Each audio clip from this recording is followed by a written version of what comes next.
কেতুগ্রামে কংগ্রেসের প্রার্থী বাছাই নিয়ে চরম নাটক। ঘরের ছেলে বাদ দিয়ে কেন বহিরাগত, এই প্রশ্নে এখন উত্তাল পূর্ব বর্ধমানের রাজনীতি। মঙ্গলবার সকাল থেকেই উত্তপ্ত হয়ে ওঠে কেতুগ্রাম বাসস্ট্যান্ড এলাকা। জাতীয় কংগ্রেসের দলীয় কার্যালয়ে তালা ঝুলিয়ে বিক্ষোভ দেখান ক্ষুব্ধ কর্মী সমর্থকরা। চারদিকে পড়ে বহিরাগত প্রার্থী মানছি না লেখা পোস্টার। ঘটনার সূত্রপাত প্রার্থী বদল ঘিরে। প্রথমে কেতুগ্রামের ভূমিপুত্র মফিজুল কাসেম শেখের নাম ঘোষণা করেছিল প্রদেশ কংগ্রেস, কিন্তু আইনি জটিলতায় তার প্রার্থীপদ বাতিল হতেই সোমবার রাতে শেখ আবু বক্করের নাম ঘোষণা করা হয়। আর এই নাম ঘিরেই শুরু হয়েছে বিদ্রোহ। স্থানীয় নেতৃত্বের অভিযোগ, তাদের সঙ্গে কোনো আলোচনা না করেই উপরতলা থেকে প্রার্থী চাপিয়ে দেওয়া হয়েছে। কেতুগ্রাম 1 নম্বর ব্লকের কংগ্রেস সভাপতি শফি নজরুল ইসলাম সাব জানিয়েছেন, দলের এই সিদ্ধান্তে তারা অন্ধকারে ছিলেন। অন্যদিকে দীর্ঘ প্রতীক্ষার পর দলীয় প্রতীকে প্রচারের সুযোগ পেয়েও জেলা যুব কংগ্রেস সভাপতি মিঠুন সরকার কর্মীদের এই চরম হতাশাকে আড়াল করতে পারেননি। ভোটের মুখে কর্মীদের এই ক্ষোভ মেটানোই এখন বড় চ্যালেঞ্জ কংগ্রেসের হাইকমান্ডের কাছে।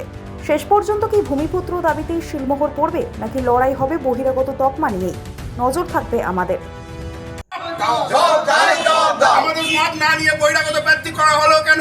দুর্যোগটি মাঝির জবাব দাও। আমরা বহিরাগত প্রার্থী মানছি না, মানবো না। আমরা বহিরাগত প্রার্থী মানছি না, মানবো না। যোগ্য প্রার্থী আছে, সে সংখ্যালঘু, ওরা সংখ্যালঘু একটা হিড়িক তুলে যে সংখ্যালঘু জেলায় হয়নি, এখানে সংখ্যালঘু প্রার্থী দিতে হবে। সংখ্যালঘু প্রার্থী নয় এই মানে এই নয় যে বহিরাগত কাউকে নিয়ে যাবে। এখানে সংখ্যালঘু প্রার্থী হওয়ার যোগ্য ব্যক্তি আমাদের দলের মধ্যে আছে। হ্যাঁ, যার জন্য কর্মীরা, আমাদের ব্লক সভাপতি এবং যুব সভাপতি এরা আমার ঘরে উপস্থিত হয়েছিলাম। তাদের মতামতে ভোট প্রক্রিয়া কীভাবে চালানো যায়, যার জন্য কিন্তু ওদের ক্ষোভটা প্রচণ্ড হারে আমাদের প্রতি একটা আছড়ে পড়লো এবং আমাদেরকে ওরা বললো, আপনারা সসম্মানে বেরিয়ে যান অফিস থেকে, নাহলে কিন্তু আপনাদের আরও অসম্মান বাড়বে। আমাদেরকে একরকম ধাক্কা দিয়েই ঘর থেকে বের করে দিয়ে ঘরে তালা লাগিয়ে দিয়েছে এবং পোস্টার লাগিয়ে দিয়েছে। ওখানে আমরা গেলে বুঝতে পারি। আমাদের জাতীয় কংগ্রেসের পক্ষ থেকে 294টায় আসন ঘোষণা করেছে প্রদেশ নেতৃত্ব।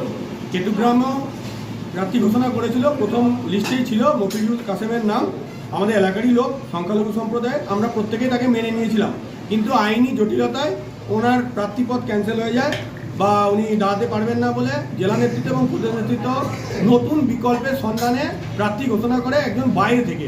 এই ক্ষেত্রে কেতুগ্রাম বিধানসভার 1 নম্বর ব্লক সভাপতি, 2 নম্বর ব্লক সভাপতির কোনো মতামত নেওয়া হয়নি এবং আমি জেলা যুব কংগ্রেসের সভাপতি। আমার বাড়ি কেতুগ্রামে, আমার পঞ্চায়েত বুথ, আমার নিজের বুথে আমি জিতেছি দলীয় সিম্বলে।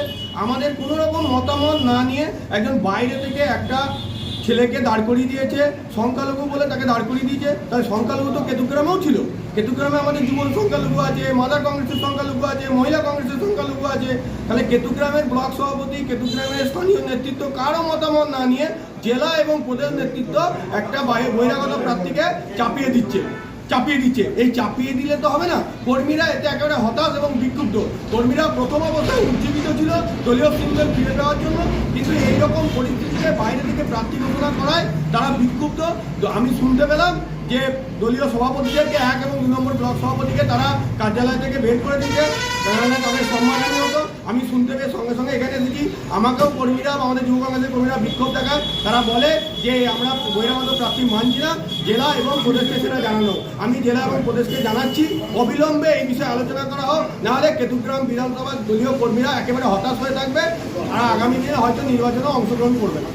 কি নাম আপনার? আমার নাম মিঠুন সরকার, সভাপতি।